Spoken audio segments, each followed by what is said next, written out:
Hi, this is Tim of the 1916 Company. Welcome and thanks for logging on. If you love this watch, email me, Mosso at the1916company.com for purchase pricing and availability questions. Today, we are discussing a Leviathan of the Deep, a Rolex Certified Pre-Owned Oyster Perpetual Deep Sea Challenge. This is the big one. So let's talk a little bit about history, and then we'll dive deeper into the Deep Sea Challenge.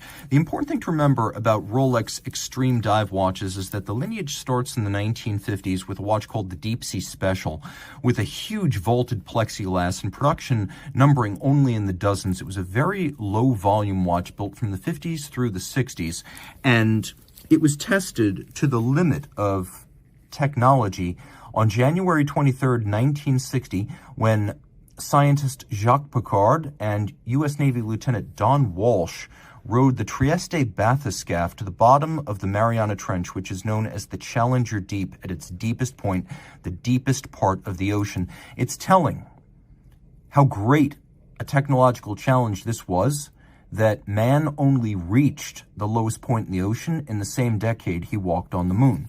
Now, fast forward to March 26, 2012, director, adventurer, and Rolex enthusiast James Cameron revisits the Challenger Deep, the bottom of the Mariana Trench, and he does so in a submersible that he owned with an externally mounted Rolex prototype that rode the pressure all the way to the sand on the bottom. And that watch was an experimental model known as the Deep Sea Challenge. It said 5 were made, and a decade later, most Rolex enthusiasts believed that it was simply a technology testbed, that the trail had gone cold, there would never be a production version. So lo and behold, we were all caught back on our heels in the fall of 2022 when Rolex released the 126067 in full RLX titanium, 50 millimeters in diameter, 23.4 millimeters thick, 61.1 from lug tip to lug tip, 63.5 from end link to end link, with a 24 millimeter spacing between the lugs.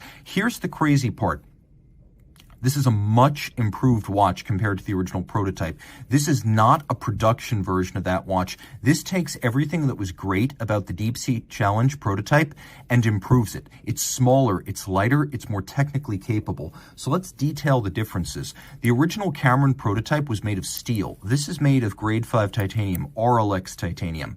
And so it's 30% less massive. The original prototype was 51.4 millimeters in diameter. This is 50. The original was 28.5 millimeters thick.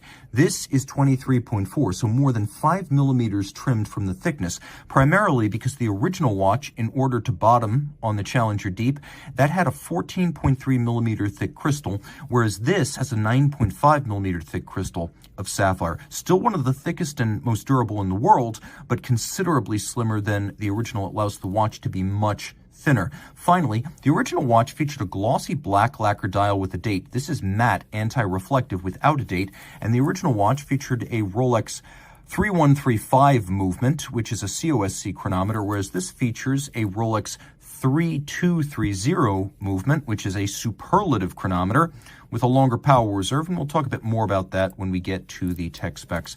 Let's talk about how it fits on the wrist. So my wrist is 16 centimeters in circumference, and I do believe this is the kind of watch you wear as an instrument. So it's not designed to look proportional. Very few wrists are going to wear this and create the impression that it's actually a Submariner or a Yachtmaster or even a standard Sea-Dweller. Big, too big even, is the look when you're talking about something that is a life-saving instrument. Legibility here is key. That said, I can easily envision this as more of a weekend watch, an adventure watch, a party watch, than something you wear every day to the office. Just keep in mind, it's light enough that you could do that. I would say that it's comparable to maybe a solid gold Submariner on a bracelet. In terms of mass, they feel close. Taking a look down the barrel, I would say if you don't want lug overlap with this watch, you're probably going to want a wrist of 18 centimeters circumference or larger. And no, it is not going to fit underneath the cuff, but according to Rolex, it will fit over a 7 millimeter thick diving suit. Now, talking about hardware with metal in focus, Rolex has not historically used a lot of titanium, though the first piece of titanium used on a Rolex case was the case back of the original 2008 Rolex Deepsea Sea-Dweller that was the lowest point in a sandwich called the ring lock system. We'll get to that when we get to the watch, but let's talk first about the bracelet. The bracelet is a Rolex Oyster design 3-link, and it's satin finished, so it's anti-glare, with the case featuring a few polished facets, but very few. This is another difference between the prototype and the production model. This production model has a lot more anti-glare brushed satinated segments, where the prototype had polished steel. So we have a conforming end link, 24 millimeters wide, to mate the bracelet cleanly to the case. We roll down, and you can see removable links here are fixed in place using screws.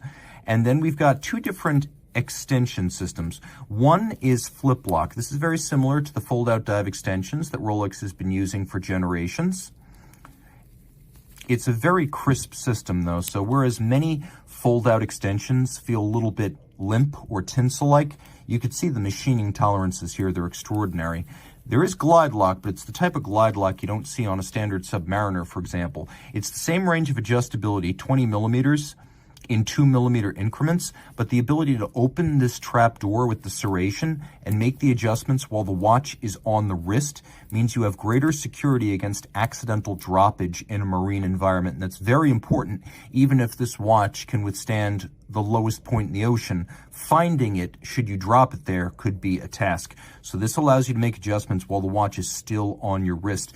Also, I would say it's great if you want to adjust the size. If your wrist swells or contracts a little, you can fine-tune the fit without having to remove or add links. It's also great if you're giving the watch as a gift, because you only have to get close with the fit, and this can solve the rest of the problem.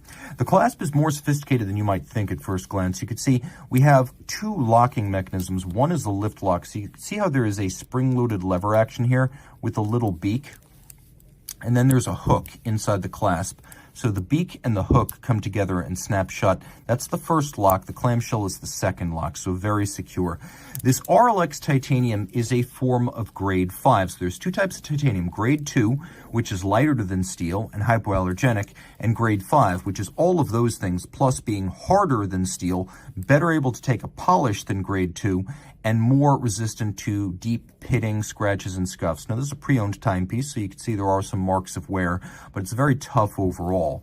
What's fascinating is this watch is a beast with elements of beauty you might not expect. So in the 2000s, as Rolex transitioned to 6-digit references and sometimes what are known as the super case generation sports watches, the historic bevels on the cases disappeared.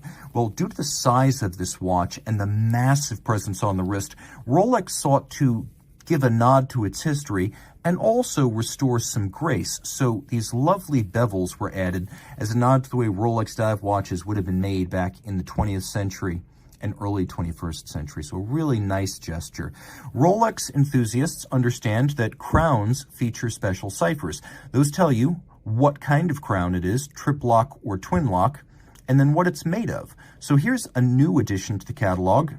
As of the debut of this full titanium monster in 2022, we get a slash flanked by 2 dots. That means a trip lock crown in titanium. And I measured it. While Rolex has historically built so-called big crown watches, this is the biggest I've ever seen. I measure it 8.9 millimeters in diameter. You can see on the dial, original gas escape valve. It says up at 12 o'clock. And there it is right there, flush to the case, spring-loaded with piston action. It's designed for saturation divers, so if you are diving for hours, days, or even weeks in an exotic gas mixture environment where you're going to have one big decompression at the end of the mission, you know that helium can intrude into your gear. So if helium gets into a dive watch, as you rise through the one big decompression phase, the helium can actually blow the seals and the crystal out of the watch. So a relief mechanism is necessary. Cue the gas escape valve. When internal pressure exceeds external by 2 to 3 bar, this opens and it releases the helium, preserving the watch. Now, of course, this is a screw-down crown, and we have an extraordinary depth rating on the dial, 36,090 feet or 11,000 meters. But here's the thing, it's actually more. Although the original Rolex Sea-Dweller, which pioneered the gas escape valve, was released as a collaborative effort with Comex, this watch is all of Rolex's design, but it benefits from a special compression chamber co-designed with Comex. So at Rolex, they have a system that can pressurize each example of this watch to 125% of the depth rated on the dial. That's part of the ISO 6425 definition of a dive watch. What you do is, to pass the ISO and get the certification, you send one example that's representative of all the production watch. It's called the homologation example. So if it passes, it's assumed that the identical pieces going to customers will also be able to meet those standards. But here's the other thing. Well, that test in its totality only applies to the single homologation example. Every single ISO 6425 diver must be tested to 125% of the depth rated on the dial, the case back, or in the manual for the watch. So this watch, the one I hold in my hand, has survived one unbelievable wild ride to 45,117 feet, or 13,750 meters. It's actually been tested to that depth and survived. The way it does so is complicated, but it is built around this ring lock system. So the case back is titanium. The sapphire is 9.5 millimeters thick, and the sapphire is broad. You can then see we have this ring that features some text surrounding the dial. That is actually a cylinder of steel that is nitrogen alloyed to make it incredibly hard.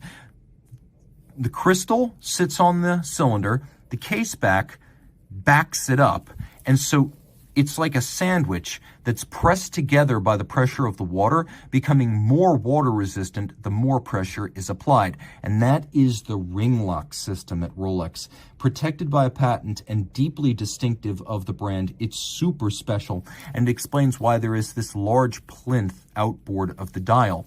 We have a unidirectional rotating dive bezel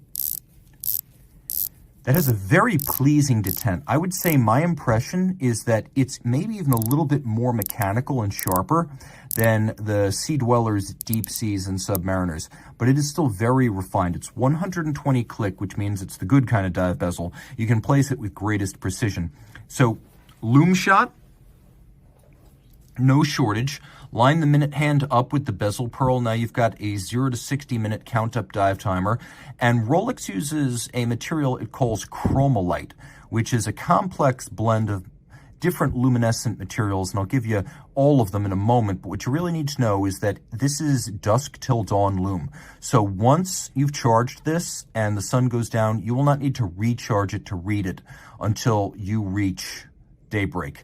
It's also important to note that Rolex uses different index shapes on its dial. We have circles, rectangles, and one triangle. The idea is that no matter what the angle of the watch is, you don't lose your bearings. You know where the hands are relative to 12, 3, 6, and 9.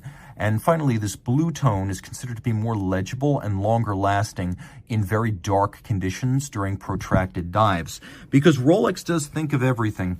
Take a look at that bezel pearl. It's actually capped by sapphire to protect it from erosion or damage. The outer bezel features a super sharp serration with polish and satin finish to make it easy to grip when your hands are wet, sweaty, or gloved, so you'll be able to gain purchase quite simply. The bezel insert is Cerachrom. So we had chromolite loom, and we have Cerachrom. Cerachrom is cooked ceramic that is incredibly hard and scratch resistant. Chromolite is a complex blend of aluminum, strontium, dysprosium, and europium. So it is a blue glowing material that replaced superluminova years ago on Rolex watches, and in fact it was the Rolex Deepsea, which pioneered a lot of the features on this watch, that first introduced chromolite back to the Rolex collection when 2008 Baselworld dawned. Chromolite now on every Rolex watch, but it seems most at home on a seriously deep diver. What you see on the bezel, these indices and numerals, these are deposits of platinum, so that there's always going to be a sharp contrast. They'll never fade, oxidize, or tarnish. And that's the same reason the hands and indices on the dial are made of 18-karat white gold. They'll never tarnish, they'll never oxidize, they'll never fade. The dial is gray. Remember, the original prototype was gloss black. This, like the satination of the case, is an anti-glare feature, and it results in a very handsome, symmetrical dial. Taking a closer look at this crystal, you can see it features both boxing and cambering. Cambering is curvature, boxing is typically geometric faceting. So you have geometric facets bracelets, and then you have the camber. This cannot be a quick or cheap sapphire to machine. Because the watch does not have a date, it doesn't have a quick set mechanism, but this screw-down crown, once screwed out, does give you access to a hacking seconds function, so you can set it precisely against a reference time. Whereas the original Deepsea challenge would have been a COSC certified Swiss chronometer movement, Rolex has since moved on to the superlative chronometer. So this caliber 3230 has been tested to be accurate to no worse than -2 + 2 seconds per 24 hours, as tested in 6 positions, not 5, as tested as a fully assembled watch, not as a bare movement, and of course there are other tests involving durability, winding efficiency, power reserve, water resistance that this watch goes through. Caliber 3230 is the no-date version of the latest Rolex caliber 3235, so it has a 70-hour power reserve, a 4 Hz beat rate, hacking. It features a full balance bridge and a free-sprung balance for utmost shock resistance. The balance uses Rolex's signature micro-Stella variable inertia screws to fine-tune the timing and also retain that timing in the face of shock. The movement is a 31 jewel caliber that includes a overcoil hairspring, so in all 6 of those tested positions, and whatever others you might achieve underwater, the hairspring will breathe concentrically, as a hairspring with an overcoil has a more centered mass than a flat hairspring. Rolex also uses a niobium zirconium oxidized hairspring alloy called Cerachrom bleu, which is extremely anti-magnetic. So you have the overcoil with Cerachrom bleu, and then Rolex adds other refinements like a nickel phosphorus escapement created with LIGA galvanic lithography. They call this chronergy. Its reduced mass and friction help to improve the timekeeping, extend the power reserve, and reduce maintenance requirements to increase the original 3130 to the 3230, 70 hours of power reserve. Not only do we get that chronergy escapement, we get a bigger mainspring inside a thinner barrel and a more refined drivetrain to increase the power reserve. And it all beats away at 4 Hertz or 28,800 vibrations per hour. And once again, a superlative chronometer, not just COSC standard. This watch is absolutely chock-a-block with features inside and out. It is a technical tour de force. It is a showcase for everything Rolex has learned about making water-resistant watches since the original Oyster back in 1926. But if you have any questions, reach out to Team Mosso at the1916company.com to learn more about the beastly Deepsea Challenge. Rolex Certified Pre-Owned watches are backed and authenticated by Rolex. Should any reconditioning be necessary, it will be to a Rolex Certified standard, and any parts invested, Rolex Factory Original. Should the initial retail box, paper, and accessory set still accompany the watch, it will be included with the sale. But no matter what, a Certified Pre-Owned box and paper set starts with an outer box, a leatherette travel pouch with suede lining, a warranty card that embodies the 2-year globally valid Rolex-backed warranty. Note, this is not a retail warranty, but backed by Rolex and actionable at any of its authorized points of sales and service. A leatherette wallet includes the warranty terms and conditions manual. A holographic hang tag marks this as a certified pre-owned Rolex watch, and a manual details Rolex's values as a company, the certified pre-owned program, care, feeding, service, and use of your Rolex, locations of points of sales and service, and details of Rolex.com. Rolex certified pre-owned watches are backed only by Rolex.